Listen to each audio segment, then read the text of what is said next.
สุกกิมันเสมอมันก็เก่าพี่น้องเอ้ยบัดว่าเขาขึ้นเราจึงเห็นเจ้าดอกเถือเดียวสบายดีสบายดีมาพี่น้องกินข้าวปิ้งซีนเจียวน้ำปลามาพี่น้องมากินข้าวเพชร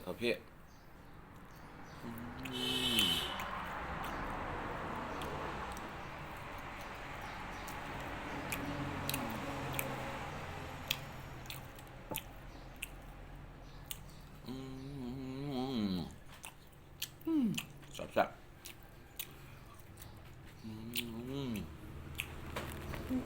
เธอบางทีอะไรแต่เราไม่มาพี่น้องมาทำกันแค่น่าเบื่อเดี๋ยวทำเพชร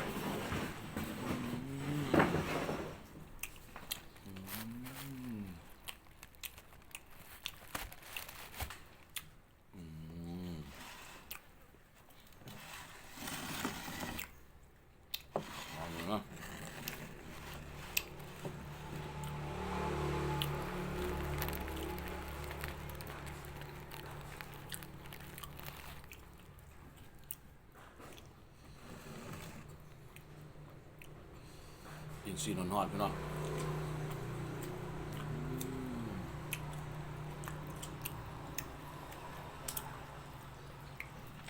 ข้าวเพชรพี่น้องข้าวเพชร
แซ่บพี่น้องแซ่บ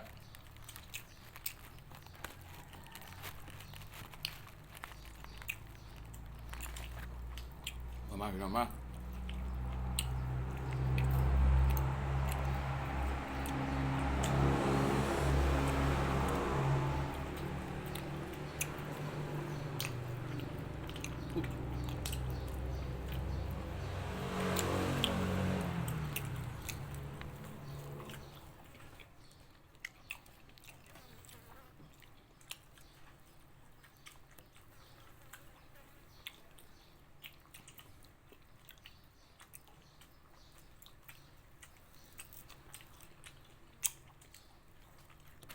อยู่ซีนหมูพี่น้อง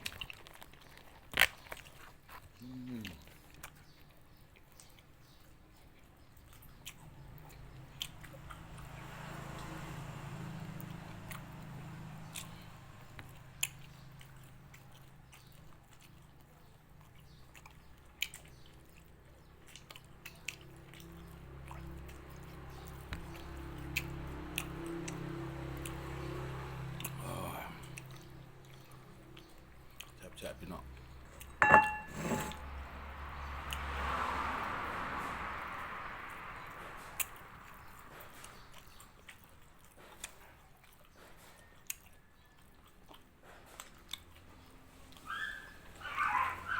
อิ่มแล้วพี่น้อง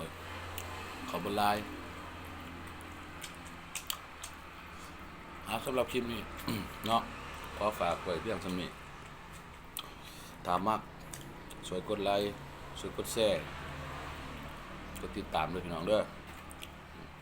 อย่าลืมกดไลค์กด Subscribe พี่น้องช่อง YouTube สำหรับคลิปนี้